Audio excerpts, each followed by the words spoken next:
Well, let's go outside the shores of Nigeria now, but still in Africa. The government of Kenya says it is set to privatize 35 state-owned companies and considering opening up the capital of 100 others. Well, that's according to President William Ruto.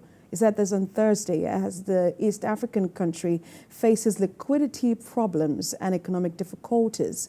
The Kenyan economy, the locomotive of East Africa, has been seriously shaken by COVID-19 and the shockwaves of the war in Ukraine and a historic drought in the Horn of Africa. According to Treasury figures, public debt in the country stood at more than 10 billion shillings, so that's 64 billion euros at the end of June, representing around two-thirds of the gross domestic product. The International Monetary Fund recently urged the Kenyan authorities to reform state-owned companies, citing in particular the national electricity supplier, Kenya Power, and airline Kenya Airways, which posted record losses in 2022. Well, last month, the president signed a law facilitating the privatization of public companies. All the way from Africa now, the Netherlands woke up on Thursday to an unexpected victory for Dutch anti-EU far-right Populist and his Freedom Party. His win has triggered shockwaves in the Netherlands and could have reverberations across Europe. The provisional outcome, based on 98% of the votes counted, showed the PVV had won 37 seats and will be the largest party in the House of Representatives.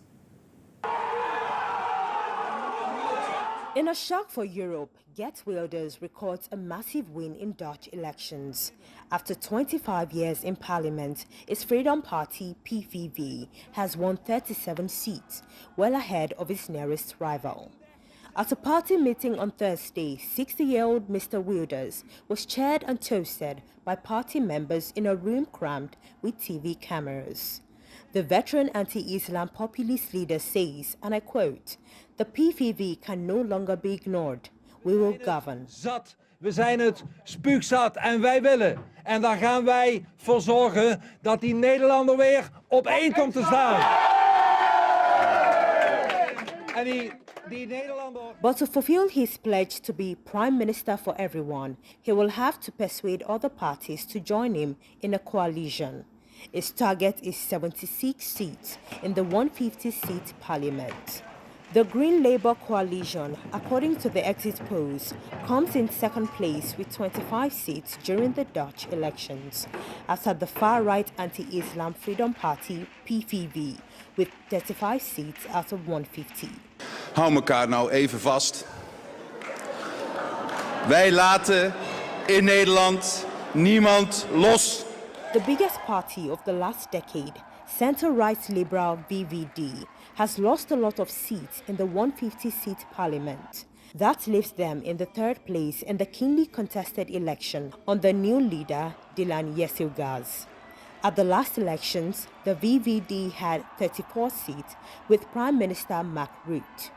In the newest election, they lost 10 on the party leader, Dylan Yesilgaz. All three parties had been neck and neck in the run-up to Wednesday's votes.